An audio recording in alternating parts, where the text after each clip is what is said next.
in looking back, there was one page we didn't cover, and I'll emphasize this. Look at page 87. And I'm going to read this one paragraph. Now, John D. Rockefeller was probably the most solicited person of the last century, okay? And somebody, our association, asked him, okay, you have all of this experience. What is helpful to you when you are asked for a gift? And he said, and I'll read it quickly, another suggestion I'd like to have made by a solicitor is how much it is hoped I'll give. Of course, such a suggestion can be made in a way that might be most annoying. I do not like to have anyone tell me what is my duty to give. There's just one person that's going to decide that question, and that's me. But I do like someone to say to me, we're trying to raise $4 million, and I'm hoping you may be desirous of giving blank dollars. If you see your way clear to do so, it will be an enormous help and encouragement. You may have it in your mind to give more, if so, we shall be glad. On the other hand, you may feel you cannot give as much in view of other responsibilities. If that's the case, we shall understand. Whatever you give after thinking the matter over carefully, in the light of the need, your other obligations, and your desire to do your full share as a citizen, will be greatly received and deeply appreciated. When you talk to a person like that, he's glad to meet you again and will not take the other elevator when he sees you in the corridor because you backed into the wall. Now, folks, my point is here. We say to ask for a specific amount. This, if you read John D. Rockefeller, this is a donor-driven preference. Sophisticated donors want you to offer an amount for consideration. And it's not like you're inflicting harm on anybody, but we are responding to sophisticated donors because they know, because we know that they need, you know, a starting point. What are we talking about? So, you know, asking amount is not an imposition. You know, it is a frame of reference that helps set context for conversation.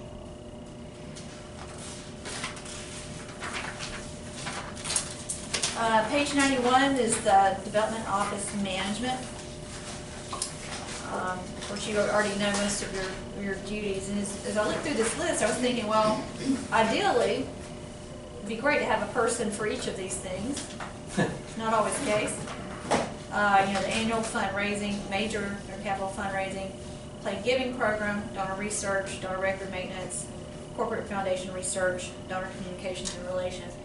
If you have a big enough department, you can have someone responsible for all those things, each of those things, then that would be awesome.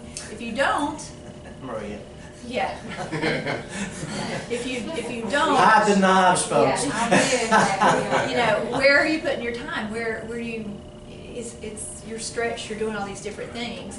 A lot of times, development officers, VPs of development, whoever, will get so tied down with administrative stuff that they really can't effectively do what they're supposed to be doing, which is meeting people, seeing people, and being out of their office.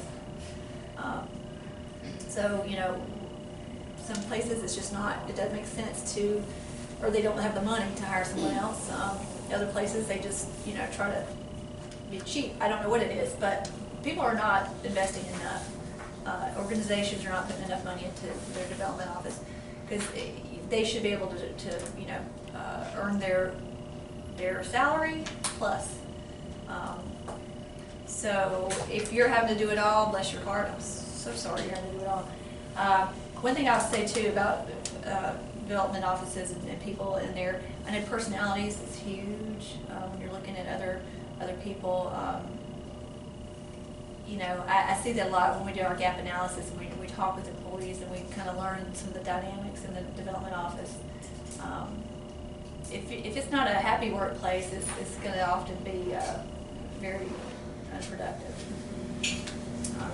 I don't really know the answer to that, but I think just trying to look at people's strengths and look at what they are good at and making sure that they're in the right place is probably the best thing. Put 4 men in one house and live for a week. Build relationships. Exactly. You guys are getting close. lot of good stories, so. Yeah. Yeah. Yeah, the next time you're in the office, you're gonna be like, no, it's good to be close and good to know each other, and it's good to make sure that everybody's happy, because these people are making relationships, they're forming relationships, and if they're not happy and they leave, those relationships may go with them. Yeah. To the next job. To the next job, to the next nonprofit. So good development officers should be out of the office. They should be doing what's going to help the organization, which is to be nurturing those relationships, cultivating people, finding new donors, always preparing people for asks. So to free up time to do that, somebody has to do all the other things that are absolutely necessary and important. Don't know the answer to it if you're having to do well, and let me tell you this. Sometimes we are asked to come in and do some things like the plain giving part because they don't have staff.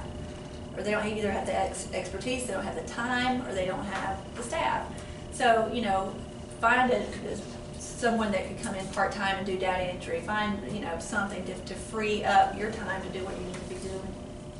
You need to be building and nurturing those relationships. What do you do well? Like I think I was talking about yesterday when we had the situation where someone had a great personality, good with people, horrible with data entry, and this was a job that we kind of all encompassed everything. It didn't work that way. We had someone else who's great at data entry, but they weren't a people person. So sometimes you just have to fit those in, but make sure that people are in the right seats on the bus. I know one situation where an organization had hired a young lady for a position in development, which is a major gift officer. She was hired. She soon after realized that she had to travel. She said, "I can't travel. I have young children." Well, that should have been a major thing that they discussed. It's not 8 to 5. You're going to have some after hours. You're going to have some weekends. So I think it's important for the person you hire to know that, to be willing and able to do that. I love to travel, and my children are grown. It works great. Even when they were younger, I traveled some, but not to the extent I do now. If you have people who, they're going to be torn a lot, they have elderly parents they're taking care of and that sort of thing, just kind of be aware. And if you can work with them, great. But if not, maybe they're not the person for the job. I mentioned earlier, do you need more staff, or do you just need to reorganize them? Sounds like there was some reorganizing a little bit on your end, so. Yeah, so that was, I guess, based on what you observed and what was going on in your office, you realized that some people were not in the right seats, I guess. And I had talked to you about that in detail, but that was a good, sometimes you have to do that. Can volunteers come in and help? I don't know. When I was a trainer, I actually did the feasibility study coordinator job. I called for appointments and stuff. I was on the board, so I'll volunteer my time. I didn't really get paid, so I volunteer my time. Well, then after I rolled off the board, they started paying me, but I just gave it back because I was used to working for free, and I knew it was temporary. However, during a campaign, if you can have a designated person to be feasibility study coordinator, that person usually continues on as a campaign coordinator. If you don't have someone in your office currently that can do that job, you probably have to add that position during the campaign. Some people, that's how they develop their development staff. They start out with someone coming in to help with the campaign because they don't have the staff. And that person is thrown into this campaign, which is a quick learning curve. You've got to know, you've got to learn. Got consultants there usually, hopefully. And so we're teaching, we're training your person to become a staff member. So that's another bonus to having consultants come in and help during a campaign. And it helps, in some cases we can work it where we can help fund that position during a campaign. A lot of the principles about what you're teaching are not just capital campaign, but they're good development. Yes.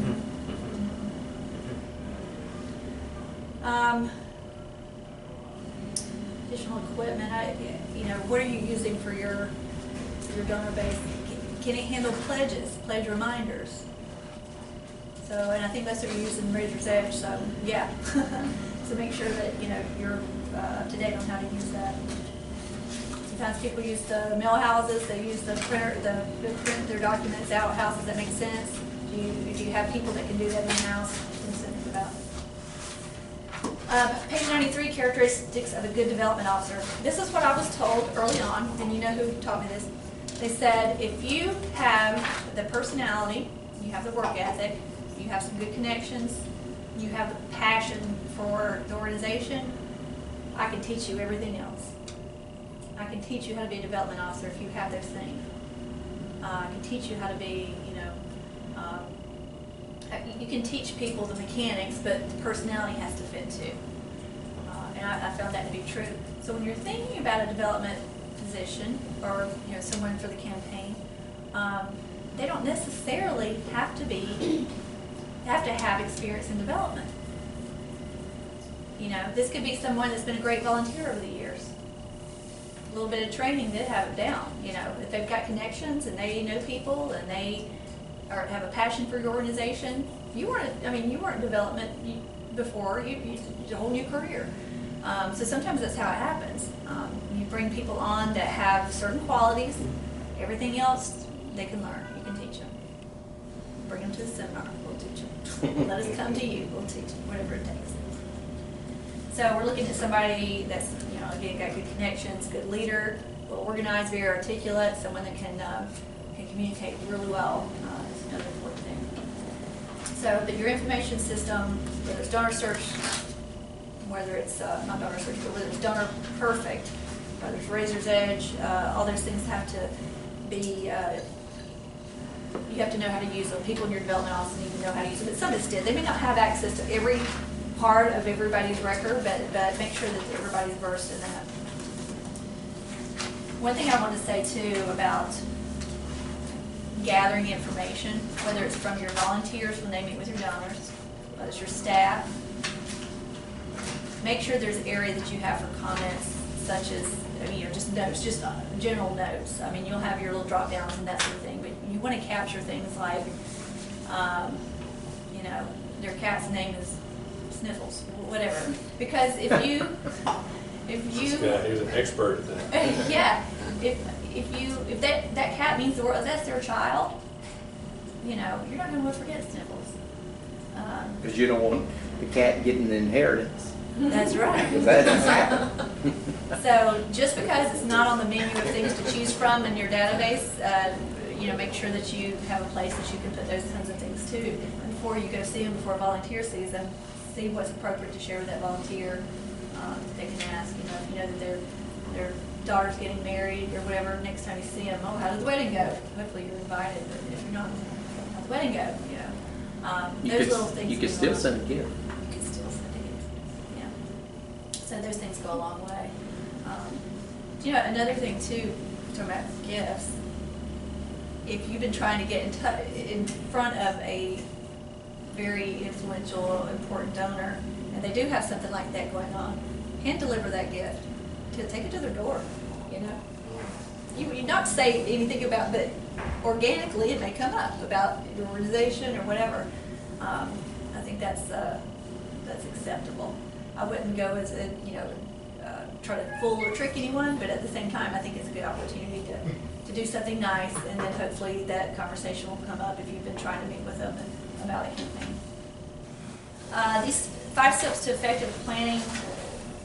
This stuff will come through partly through feasibility study, and then as you have a campaign, especially if it's your first campaign, you're going to learn a lot and then evaluate at the end. So when you say how much could you potentially raise, you may have needs that are $30 million, but how much can you really feasibly raise? Well, we can help determine that through the study. How are you going to raise it? Is this going to be something that you're just going to have like some major gift campaign or a full-out capital campaign, or how are you going to go about it? Monitor your goal. One thing I like to do too when you're thinking about your goal, especially in a campaign, you've got this time allowed, let's say for the leadership phase, silent phase, whatever you want to call it. I always call it the leadership phase. Have this goal of your time, have almost like a timeline type thing, and then have another line with your goal. so you can see how time is going and how your goal's going. Because if you're getting this way and the time's up here and your goal's back here, you need to start making a plan to fix that. Because you're not going to be there, you know. So, and what I would say there, maybe, okay, what do you have in follow-up still? How many dollars in asks are still out there? Let's assume you might get 50% of that, you know. All right, where's that going to take you? Let's hop on those follow-ups. Let's get that done. And it may be time for the half ask if it comes down to somebody that's just not responded. So when you're starting to monitor that line and you see some issues there, don't wait too late, because it's going to be too late. One thing I wanted to say too about the goal, start with a working goal. You can always raise it. You don't want to set a goal and then realize most of the way through the campaign this isn't going to happen. You can't really lower it because it's not a good look. So it's safer, it's more effective to have a working goal in your leadership phase.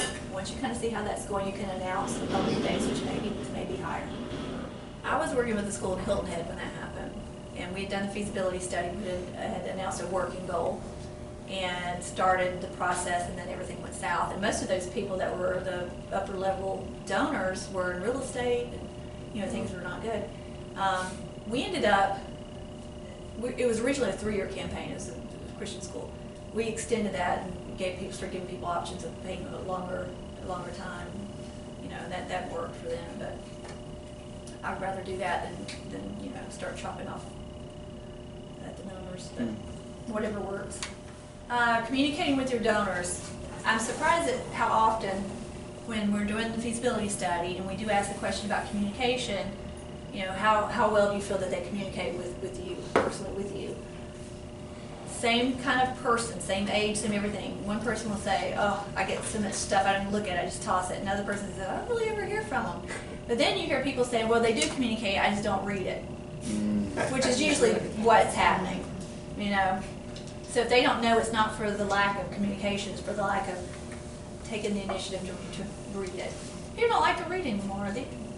Make sure there's bullet points, make sure there's pictures, and make sure what you want them to see is highlighted or underlined, bullet pointed.